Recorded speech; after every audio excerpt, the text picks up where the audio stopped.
Bom dia a todos e todas. Estamos aqui para a nossa aula que continua na unidade 4, com Devir Humano, Valores e Educação, parte 2. Como nós havíamos combinado, esse módulo seria dividido porque entendemos que a questão do valor, a questão da educação e do devir merecem um tratamento um pouco mais alongado. E foi pensando nisso que nós fazemos essa primeira pergunta. Você se considera um ser ético-político? Você já parou para pensar o que significa ser dentro de um contexto social ético e político? Que ações na sua vida cotidiana podem o identificar como um agente ético-político? O que você acha que você faz no seu dia a dia que o identificam como um ser ético-político? Ora, num primeiro olhar, nós podemos dizer o seguinte, já aqui, todo trabalhador empregado no modo sistemático, ele já é um cidadão. Ele, portanto, já é por si, um agente político. A ação de trabalhar é uma ação política que o identifica como um agente político. Agora, e o estudante menor de idade? Ora, estudar também é um ato de trabalho, é um ato de se elevar no conhecimento. Não é à toa, não é, que nós vamos ter na língua francesa aluno, não é? Que se nós fôssemos levar o pé da letra para o português significaria sem luz. No francês, aluno chama-se élève, aquele que está em elevação, a mesma palavra para o verbo elevar. Portanto, nós vamos dizer que o que identifica aquele que estuda como um cidadão ético-político é o ato dele estar se preparando para tornar-se um cidadão no contexto social propriamente dito. Nesse caso, o estudante é aquela pessoa em devir, em construção, aquela pessoa que se eleva, ou, no bom português, o aluno é aquele que deixa a treva, deixa de estar sem luz e encontra-se na luz do conhecimento. Vamos perceber como é, então, que a educação passa a receber, não é, um valor diferenciado nessa construção do devir humano. Ser político, assim, nós vamos dizer que é igual a ser cidadão. Como cidadão, você tem direitos e em relação a esses direitos é igual a todos os homens e mulheres que pertencem ao mesmo Estado. Eu vou parar aqui, né? Me responda aí no seu caderno, fazendo uma anotação, fazendo uma observação. Ele diz aqui que o cidadão é igual a todos os homens e mulheres que pertencem ao mesmo Estado. Mas no Estado, todos são iguais? Essa é a primeira questão que nós temos que colocar. Lógico que não. O Estado, ele é feito de pessoas que podem ser responsabilizadas e de pessoas que não podem ser responsabilizadas. Então, isso aí já é uma desigualdade.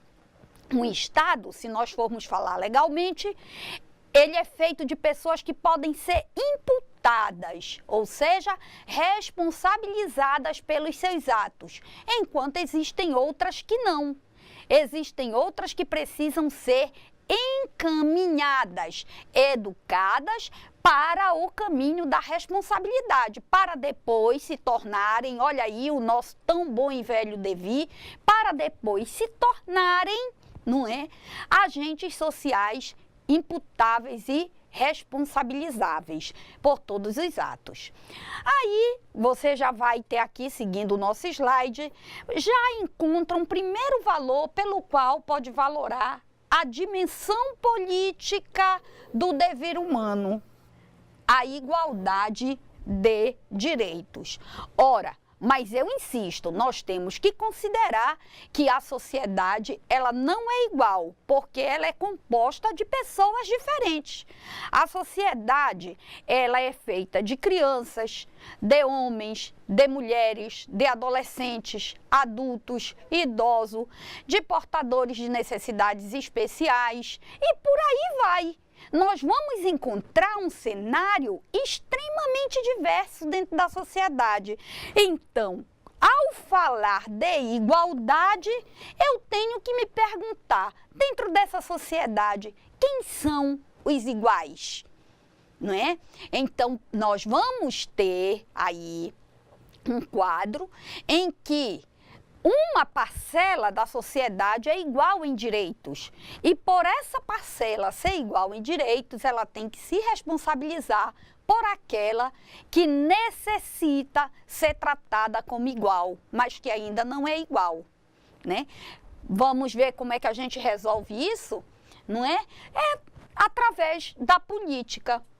Quando nos referimos ao governo, a atividade de alguns profissionais, olha aqui a palavra alguns profissionais e as reivindicações coletivas e sociais, usamos a palavra política para nos reportarmos a ações que envolvem poderes de decisão e se realizam nas formas institucionalizadas, estados, partidos políticos, organizações sindicais. Tá? Isso aqui está lá na Marilena Chauí.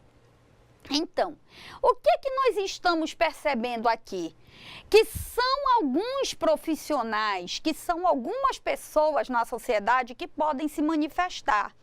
Ora, quando nós temos uma sociedade em que a educação básica não está indo bem, não é a criança que vai se manifestar exigindo que o governo dê condições. Porque a criança, ela chegou naquele mundo e encontrou tudo do jeito que era. Ela é o que nós vamos chamar exploradora. Então, o que tiver à frente dela é o que ela vai explorar. Ela não vai ainda questionar. Mas ela tem seus pais, ela tem seus responsáveis, ela tem as pessoas que gostam dela, ela tem a sociedade que deve se responsabilizar pelo desenvolvimento na infância. Não é à toa que nós temos aí o ECA, que é o Estatuto da Criança e do Adolescente. Não é verdade? Por que isso? Porque nós, como sociedade responsável e organizada, temos que nos preocupar com o direito e a satisfação e o desenvolvimento adequado das crianças, porque estas crianças são pessoas em desenvolvimento, né? Então, veja bem, eu vou ter que não é a criança que vai reivindicar, são alguns profissionais. Que profissionais é que costumam reivindicar pela melhoria na educação?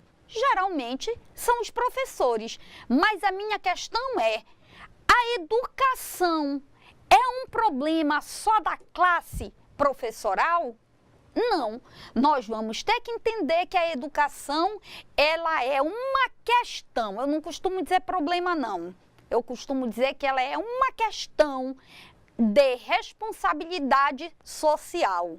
As pessoas que estão no contexto social elaborado, as pessoas que são responsáveis, as pessoas que têm filhos, as pessoas que têm sobrinhos, as pessoas, enfim, que têm relação com criança, seja de que forma for, seja a criança da sua amiga, seja a criança do seu vizinho, mas você sabe da necessidade que aquela criança tem de escola, de conhecimento, você é responsável pela educação. Então, quando um professor sai e reivindica uma melhoria na educação, ele não deve ser rechaçado pela sociedade, ele deve, na verdade, ser apoiado por todos, porque a educação, ela é uma questão social ampla, ela não é uma questão social de uma classe profissional.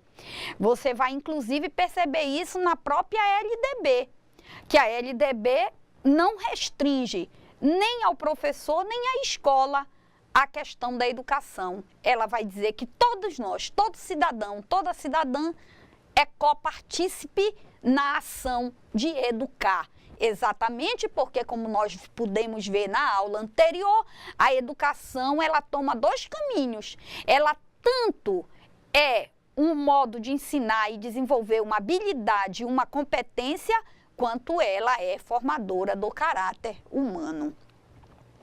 Não é? E o que é, então, política?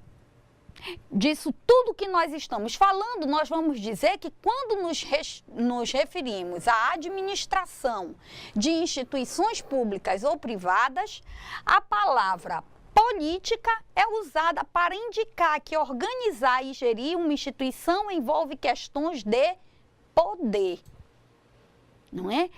Então, toda instituição pública, não é, ou privada, ela é organizada. Vamos falar de novo, vamos seguir de novo com a escola. Não importa se a escola no Brasil é pública ou se ela é privada. Todas elas têm que responder à LDB e ao MEC. Ao MEC, né? E a sua lei máxima, que é a LDB. Então, veja, toda a escola, ela tem que estar submetida a esse quadro. Ela tem que corresponder aos conteúdos, não é? Às diretrizes de base, aos temas transversais, tudo isto se relacionando, se reportando ao governo federal. Não interessa se ela é pública, se ela é privada. E aí nós vamos encontrar aqui a palavra organizar, gerir, não é? Ora, quem organiza, não é, uma instituição, seus diretores, eles têm que gerenciar as ações que estão ocorrendo ali. Isso a gente não faz sem ordem, sem organização. Isso só se dá a partir de um sistema extremamente organizado. Por isso que nós vamos chamar político, porque política é uma palavra que você não pode dissociar da palavra ordem. Como nós dizíamos aqui, em face das explicações anteriores, observamos que o exercício político, tanto no sentido da atividade profissional quanto na administração institucional, está atravessado pela palavra ordem. É a palavra ordem que vai determinar a política. Mas, professora, ordem é uma palavra dúbia, não é? O que é que eu quero dizer com isso? Ela é uma palavra que causa equívoco, porque eu tenho tanto ordem no sentido de organização, não é? Como eu tenho ordem no sentido de mandar, quando eu ordeno alguém a fazer algo. Veja que esses dois sentidos se aplicam ao contexto político, ao exercício político, porque nós não conhecemos ainda na nossa estrutura uma instituição que não tenha uma hierarquia. Essa hierarquia tanto é um modo de organização, quanto ela é um modo de níveis de poder. Por isso, a palavra ordem se faz importante. Então, o que é política? A atividade política implica participação consciente e organizada de amplos setores da sociedade. Disto decorre a existência de projetos e programas que fixam os objetivos imediatos e imediatos. Vou explicar direitinho isso aqui para vocês, né? Bem como os meios ou métodos para realizá-los. Mas vamos voltar aqui para o começo do slide do Vasque. Ele diz que é participação consciente. Então, política não é qualquer participação. Como nós dizíamos ali no comecinho da nossa atividade dentro de uma sociedade, existe um grupo apenas de pessoas que pode, não é, então, participar da vida política, que são essas pessoas responsáveis e conscientes dos seus atos. Veja que o próprio Vasques destaca aqui para nós. É uma participação consciente. Como é que eu participo conscientemente?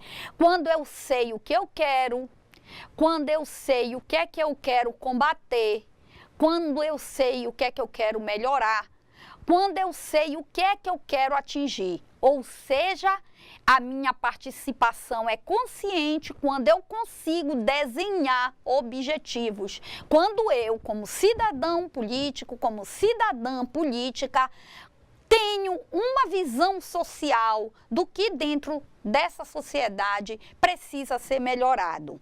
Eu posso olhar para a saúde, eu posso olhar para a educação, para a infraestrutura, para a distribuição da renda, eu posso olhar para diversos setores.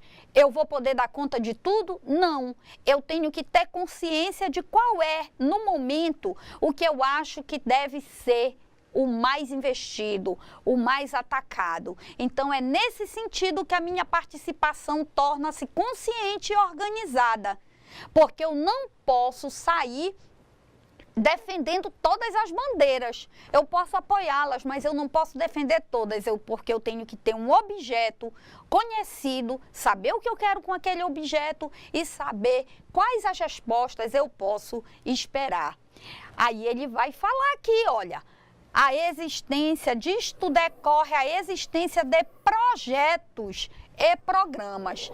Ora, se eu me dedico a uma pasta, é claro que eu vou desenvolver projetos para ampliar as ações que dizem respeito a isso. Então, isso vai aumentar a minha participação política e vai tornar essa participação política cada vez mais consciente. Né? Dessa maneira, sem excluir que ocorram também atos espontâneos dos indivíduos ou grupos sociais, a política é uma forma de atividade prática, organizada e consciente. Veja, então, política, como vai dizer o Vasques, é uma forma de atividade prática, organizada e consciente. Aí, muitas vezes, você diz assim, professora, mas a gente, dentro do nosso quadro político, a gente não percebe muito isso, não. A gente vê muita desorganização nos órgãos e tudo. Mas por que que isso está acontecendo? Porque falta isto que nós estamos aqui defendendo desde a nossa primeira unidade. É a educação como ferramenta de um devir, ou seja, como ferramenta transformadora, como ferramenta de conscientização, de abertura de horizontes para uma sociedade. Nós voltamos a repetir aqui para você. O progresso social, ele só acontece quando há reflexão. Ele só acontece quando a educação reflexiva ultrapassa. Sem isso não ocorre progresso. É por isso que nós vamos sentir essa angústia que parece que está desorganizado, mas não está desorganizado não. Está bem organizado. Falta apenas que nós tomemos pé, consciência e comecemos a participar onde nós consideramos que precisa de maior atenção nossa como cidadão e como cidadã. E o que é ser cidadão?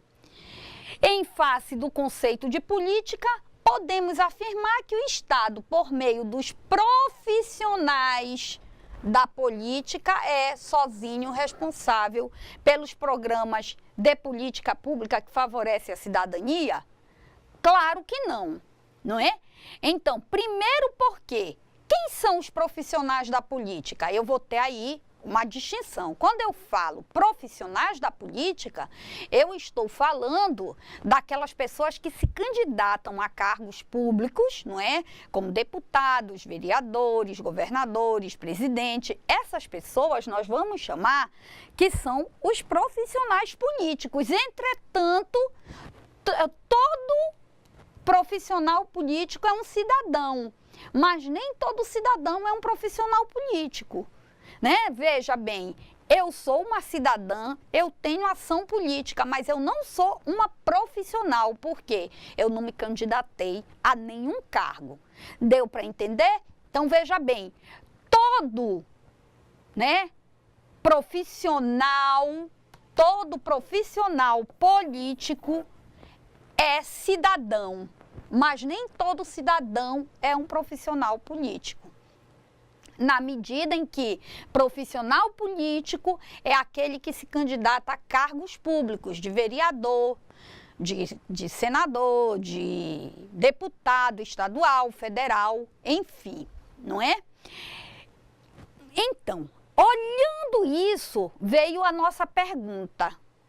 O Estado, né? Podemos afirmar que o Estado sozinho é responsável pelos programas de política pública que favorecem a cidadania?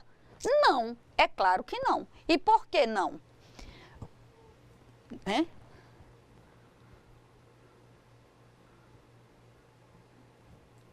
E por que não? Espera aí que ele tá aqui.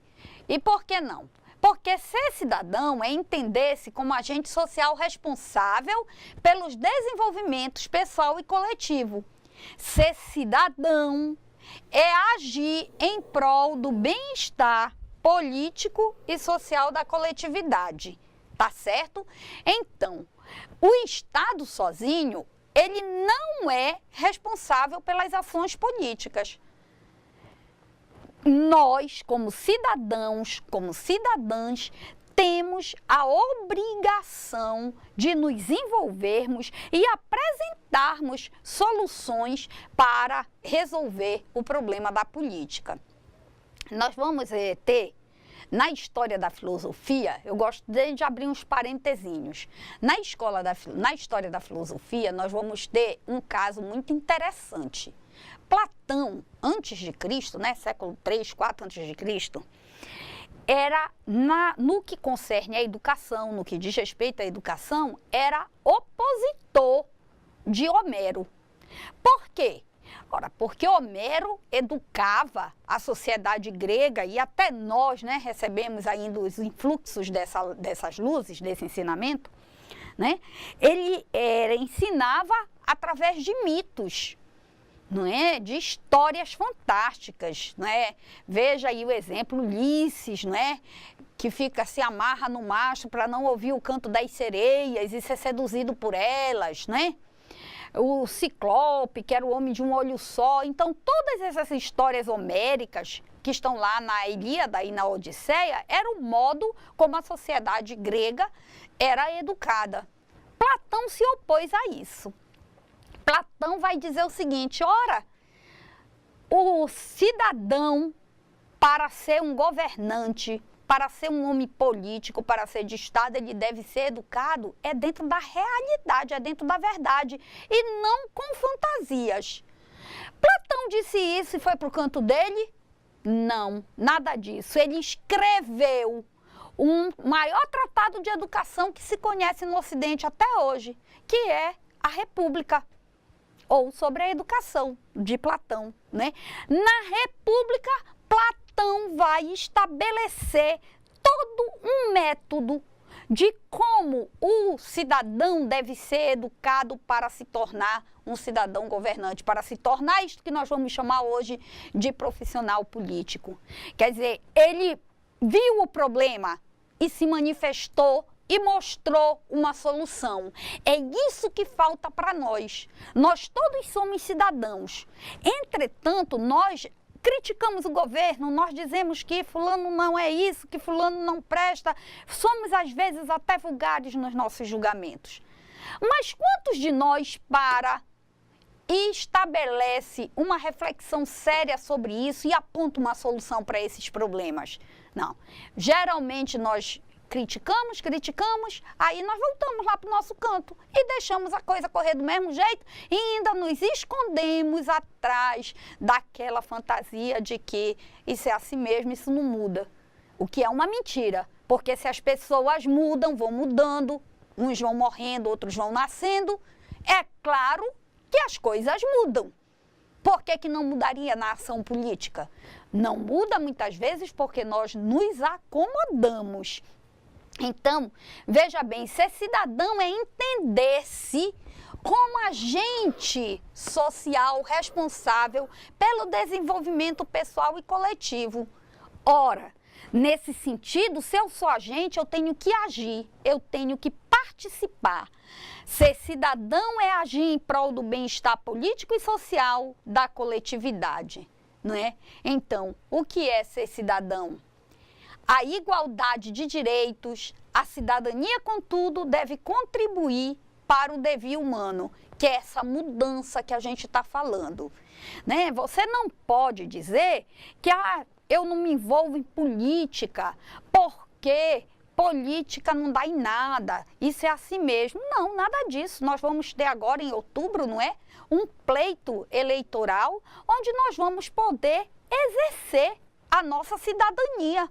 E nós temos que nos envolver nisso de modo consciente, de modo aberto, de modo sincero, mas prevendo tanto o nosso bem-estar quanto o bem-estar coletivo. Ou seja, isso que nós vamos chamar de devir humano. O devir humano, até lembrando a nossa aluna Rosiane, não é, que queria muito falar sobre devir humano, só para lembrar, devir humano é exatamente essa chegada transformadora.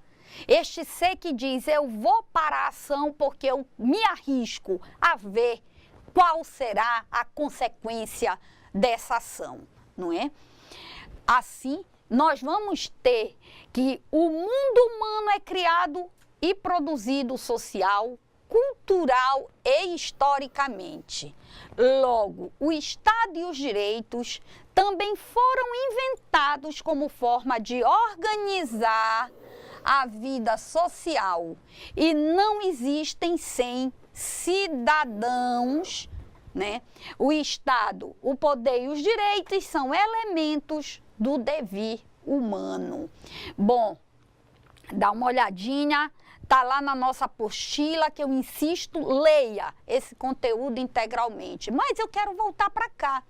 O mundo humano é criado e produzido social, cultural e historicamente. Aí eu paro bem aqui e pergunto para você, meu aluno, minha aluna, que está aí do outro lado, nos atendendo, não é? Nos assistindo.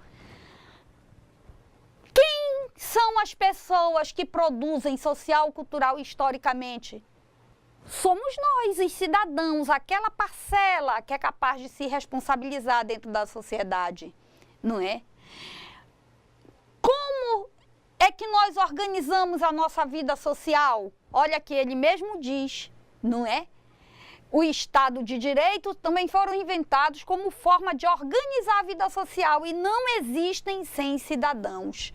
O Estado, o poder e os direitos são elementos do devir humano, ou seja, nós, agentes sociais, cidadãos, sejamos profissionais políticos ou não, é que somos os agentes transformadores. E isso se dá, também dentro do tempo.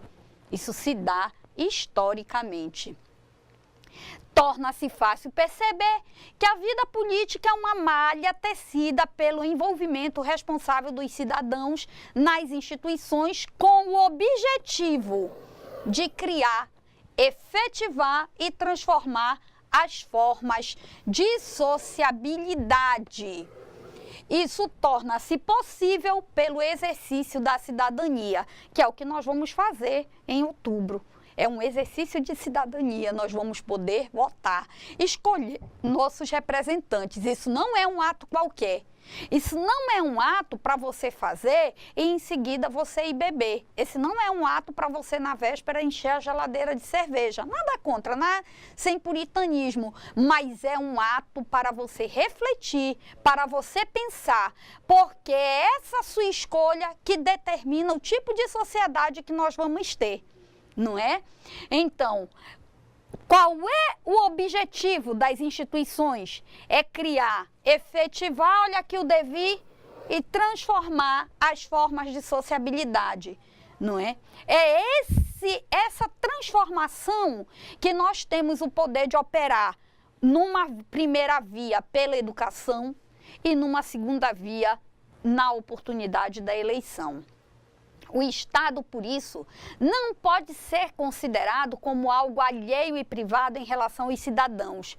Uma visão dessa estaria alienada.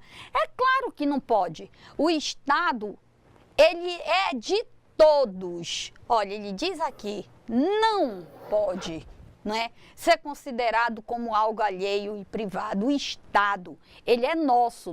Por quê? Porque nós, cidadãos e cidadãs, é que formamos o Estado, é que transformamos, é que lhe damos alimento cultural, alimento histórico e lhe damos sedimentação e força social.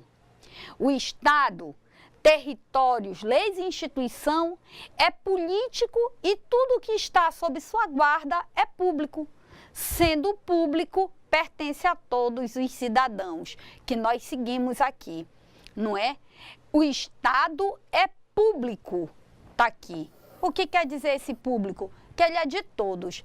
Mas aí eu paro e faço só um questionamentozinho. Tem vezes que a gente chega num lugar, uma escola pública, por exemplo, aí está lá, a cadeira quebrada, o banheiro estragado. Aí eu paro, às vezes eu faço esse questionamento dentro da sala de aula. Mas vem cá, na sua casa, você quebra o vaso? Você quebra a cadeira? Não é? Por que que você não quebra? Porque você paga por aquilo diretamente. É essa visão que nós temos que alargar para o momento público. Por quê? Porque muitas vezes nós não entendemos que estamos pagando ao público. Nós entendemos que o público nos é dado e não é. O público, a escola pública, ela é a escola mais cara que existe. Porque ela sai dos nossos impostos, ela é paga por todos nós. Então, nós temos que cuidar dela. Nós temos que educar a nossa criança a perceber que aquilo é um patrimônio dela. Ela vai usar esta mesa, né? Ela vai usar esta cadeira. Entretanto, vem outra que depois vai usar. Então, ela tem que saber cuidar. Porque aquilo não é dela para ser destruído, é dela para ser elemento de construção, é dela para ser elemento de colaboração, de contribuição. Então, essa ideia do Estado público, ela deve ser fomentada pela educação como algo que é de todos, mas que não deve ser destruído, ao contrário, que por ser de todos, ele deve ser preservado, igual como nós falávamos da natureza, né? A questão da natureza, ela hoje mudou-se a ideia, nós não temos só que usar e dominar, nós temos que preservar. Assim é o público, nós não temos só que usar, nós temos que saber preservar a coisa pública, a res pública. Por quê?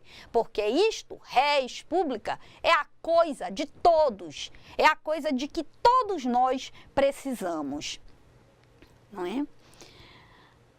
Então, cada cidadão tem responsabilidade, olha a nossa palavrinha aqui aparecendo de novo, para cuidar, conservar e transformar as coisas públicas e o próprio Estado, tanto quanto é criado para melhorar a vida humana.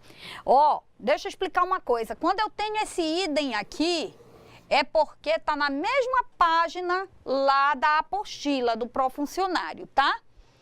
Então, política, devir, educação e cidadania. Nós vamos concluir dizendo que a educação é a malha central que possibilita a formação para a cidadania. A educação é o motor da transformação. A educação é a abertura originária para a formação e a ação política. Essas três afirmações eu quero explicar de modo distributivo.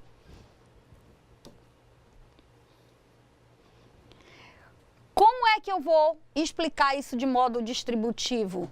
eu vou dizer que a educação é a malha central que possibilita a formação para a cidadania.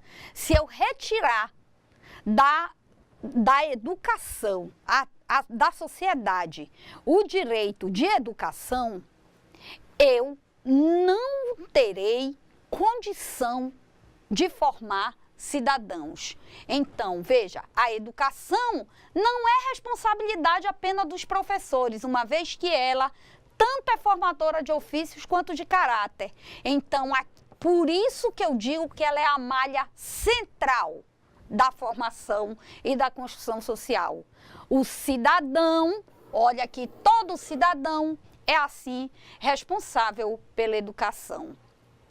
Já no segundo momento, eu vou dizer que o ensinar e o aprender são basilares para a formação da cidadania. Portanto, o meu local de trabalho deve ser também o lugar para aprender e ensinar.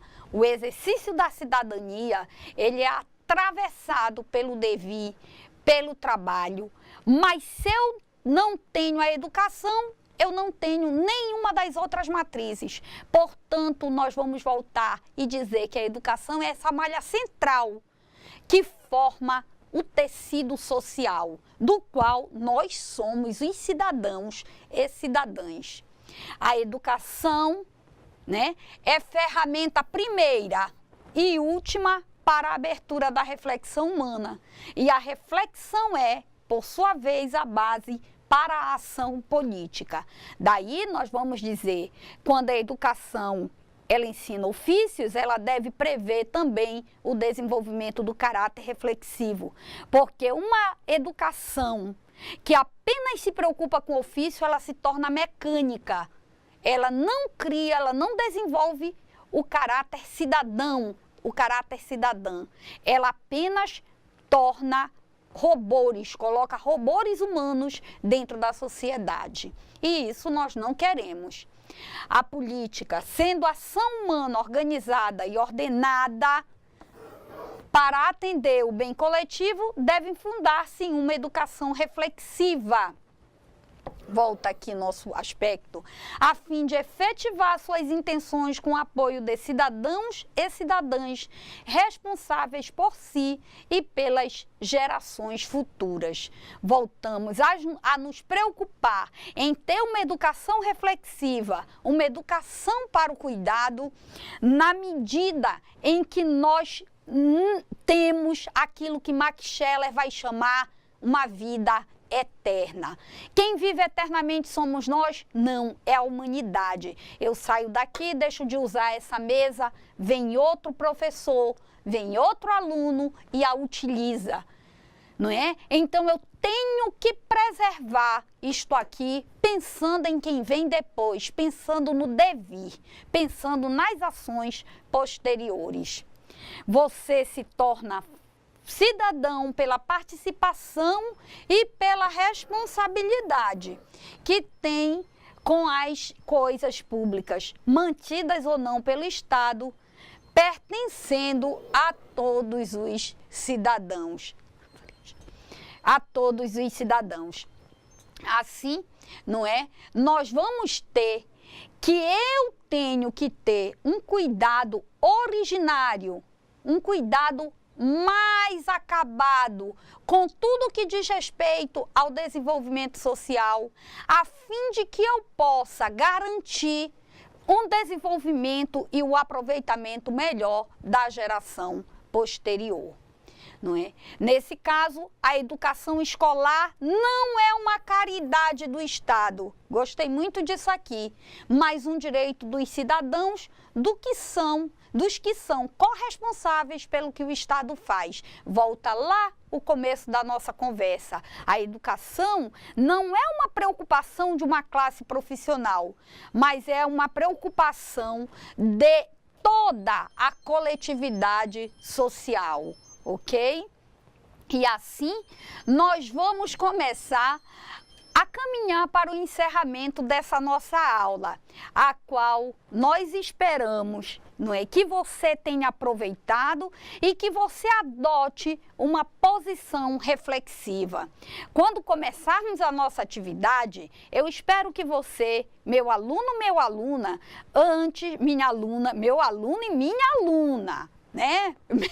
Eu me atrapalhei aí um pouquinho. Eu espero que você leia a nossa apostila integralmente e eu vou pedir que você analise o sumário dessa apostila. E por que, professora, que tenho que ler o sumário dessa apostila? Porque eu quero que você entenda como o devir se relaciona com cada traço do que foi tratado aqui.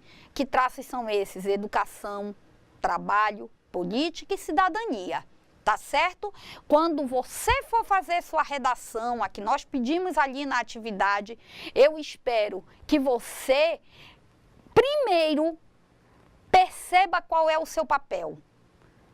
Eu estou sendo cidadão? Se eu sou cidadão, que tipo de cidadão eu sou? Um cidadão participativo ou um cidadão passivo? Faça esse exame de consciência e tenha uma participação política na vida profissional, na vida social, também consciente. Fica aqui o meu bom dia e o meu agradecimento pela atenção de vocês, com votos que tenhamos aí mais um bom jogo de Copa e que nós sejamos hexa, né? Afinal de contas, estamos nessa torcida aí há tempo. Obrigada a todos e a todas.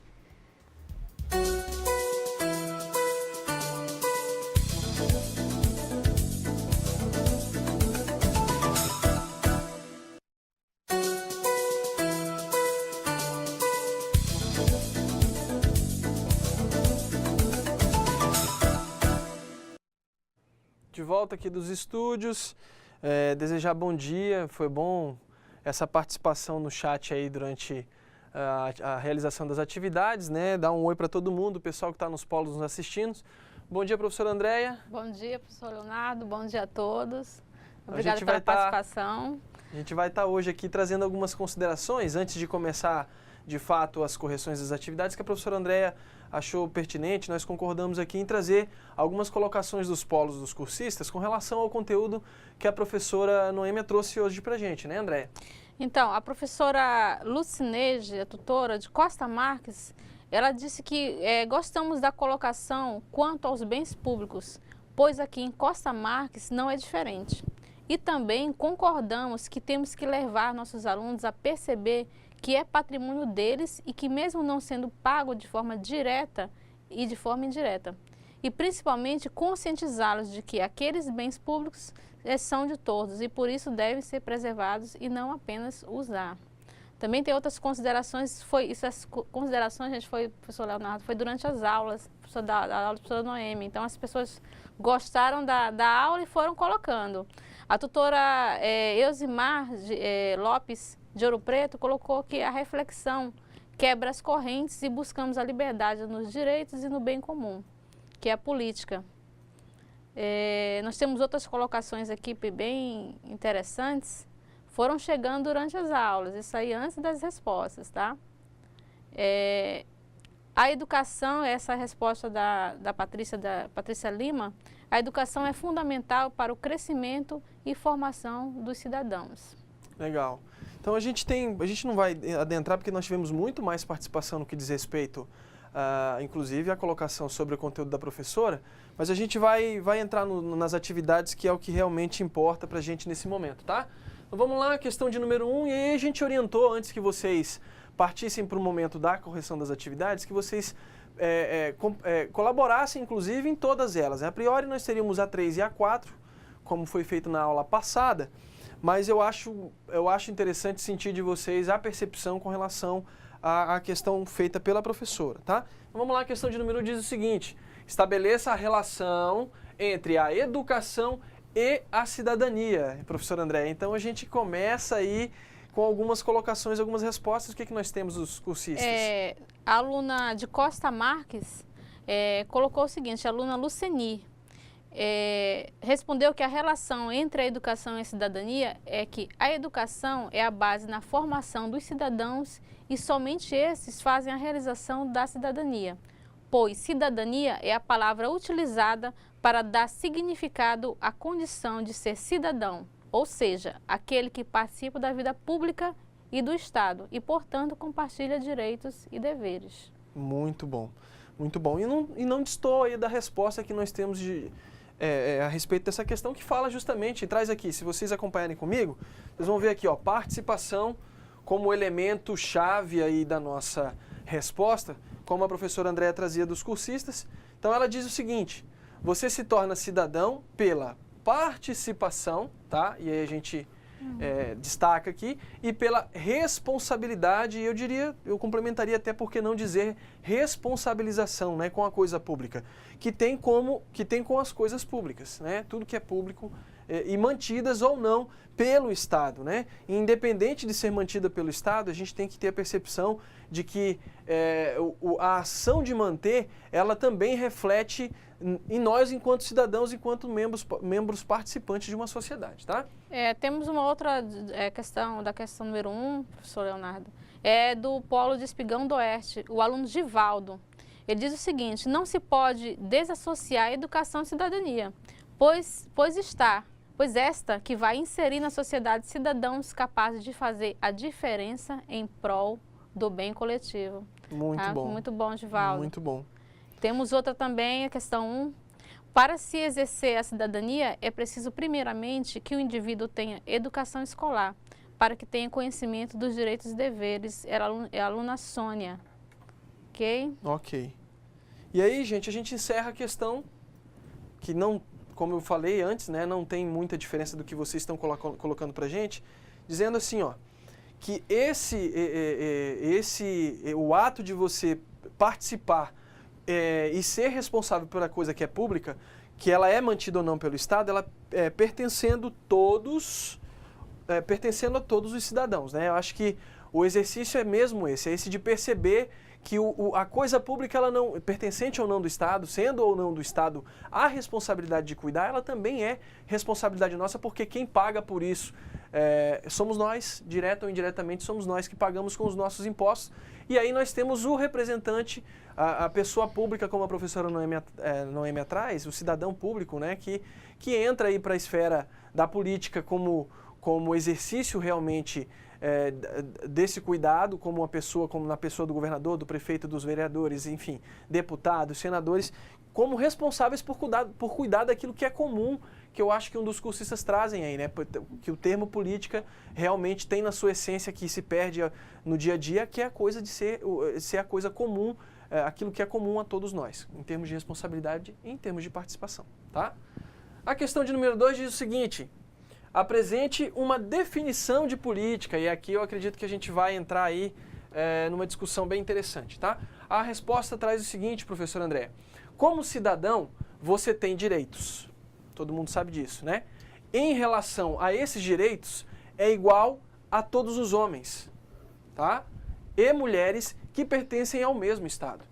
Então, não deve haver distinção, né? Eu diria até que não deve haver distinção do que é direito para o homem e do que é direito para a mulher, porque todos nós temos os mesmos direitos, tá?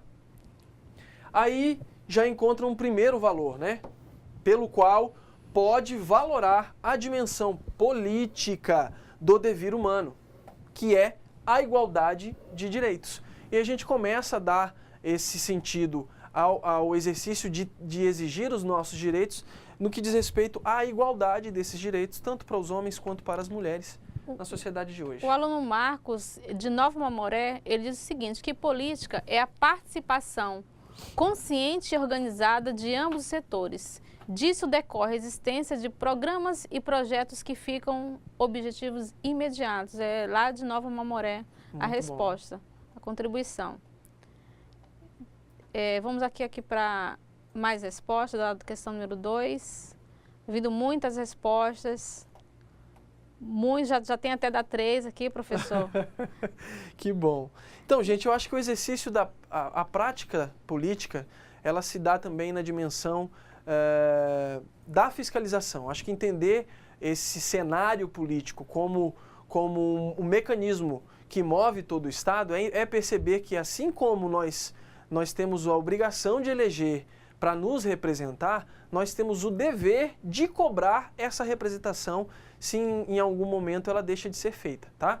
Então, é estabelecer e deixar claro para todos que estão nos assistindo aí que existem mecanismos hoje que estão sendo constituídos, criados, e que, infelizmente, a gente tem clareza aí da dificuldade da participação, mas que, infelizmente, necessita de maior participação da sociedade como um todo. Nós temos Conselho de Direitos da Pessoa com Deficiência, Conselho de Direito da Criança e do Adolescente, enfim, e da pessoa, do idoso, e aí a gente vê esses conselhos patinando porque não conseguem contar com a colaboração da sociedade no que diz respeito à fiscalização da elaboração e execução de políticas públicas voltadas para essas pessoas, né, para esse público. A aluna Luceni, do Polo de Costa Marques, definiu política como uma forma de atividade prática, organizada e consciente.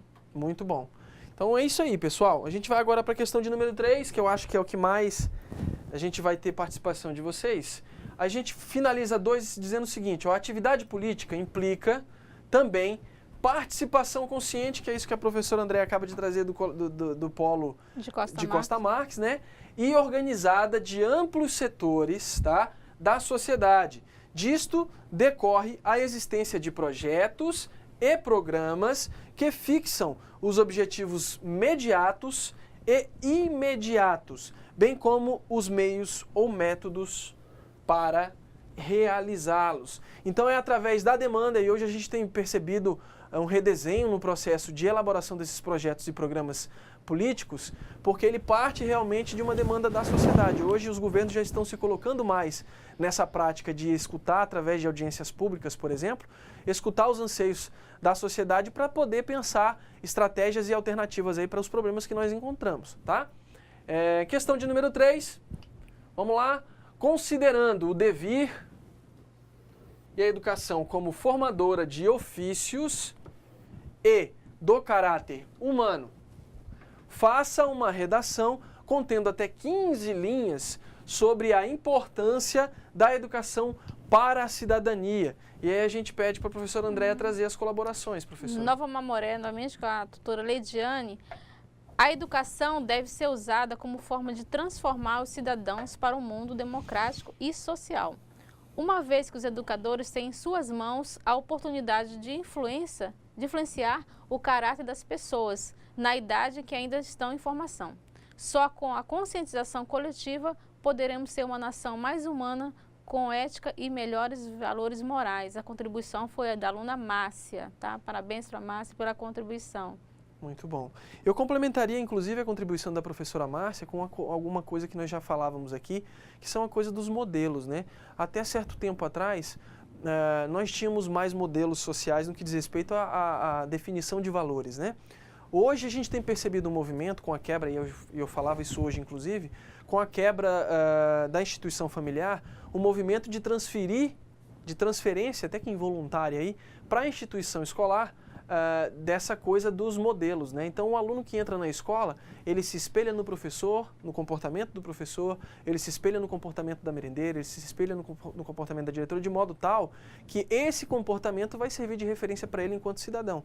Então, a gente tem que pensar com muito cuidado e entender o quão grande é a nossa responsabilidade enquanto educadores no que diz respeito aos nossos comportamentos, às nossas atitudes e como isso pode influenciar o comportamento dos alunos hoje no espaço escolar, né, professora? Exatamente. A gente tem mais alguma? A aluna Luceni, do Polo de Costa Marques, ela diz o seguinte: educar é um ato que visa a convivência social, a cidadania é a tomada de consciência política. A educação escolar, além de ensinar o conhecimento científico, deve assumir a incumbência de preparar as pessoas para o exercício da cidadania.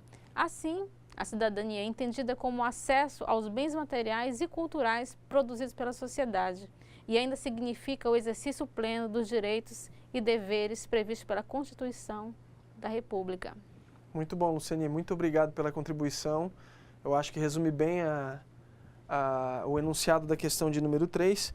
E assim, gente, é deixar a reflexão realmente para vocês, porque a gente precisa pensar e repensar os nossos atos, a nossa forma de educar e a nossa forma de estabelecer as relações no que diz respeito à educação voltada para a cidadania.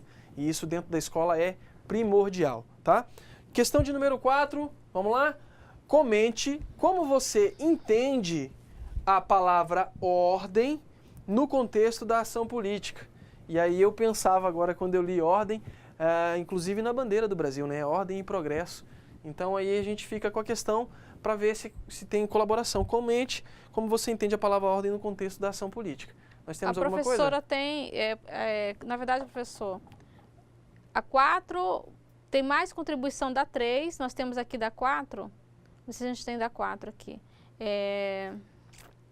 A ordem no contexto social, deixa eu ver de que estão chegando aqui. A ordem no contexto social da política, está chegando muitas aqui, mas dá 3. É dúbio, ou seja, pode ser entendida no sentido de mandar, quanto no sentido de organização, que é do aluno Daniel. Muito bom, Daniel. Do Polo do Centro. Muito bom, Daniel.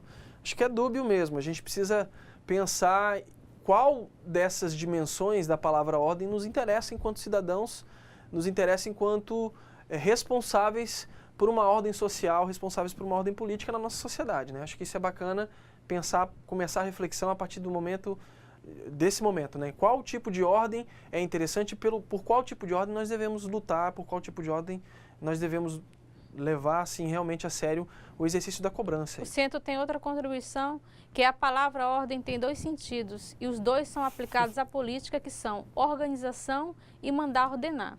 Assim, existe uma hierarquia organizada, onde os profissionais políticos são conscientes e cidadãos. Entende-se, então, que não tem como separar a política da ordem. É da aluna Simone, do Polo do Centro. Muito bom, Simone. Obrigado pela participação. Então, gente, a gente fica com a reflexão dos termos ordem aí, dessa palavra que está aí na nossa bandeira também, para refletir, para entender e para levar mais afinco aí a nossa participação social, nossa participação político-social, por que não dizer dessa forma, no que diz respeito às eleições, no que diz respeito à escolha dos nossos representantes, né? Obrigado pela participação de todo mundo, professora Andréia. Obrigado, professor Leonardo, e até a próxima aula. Até a próxima aula, se Deus quiser.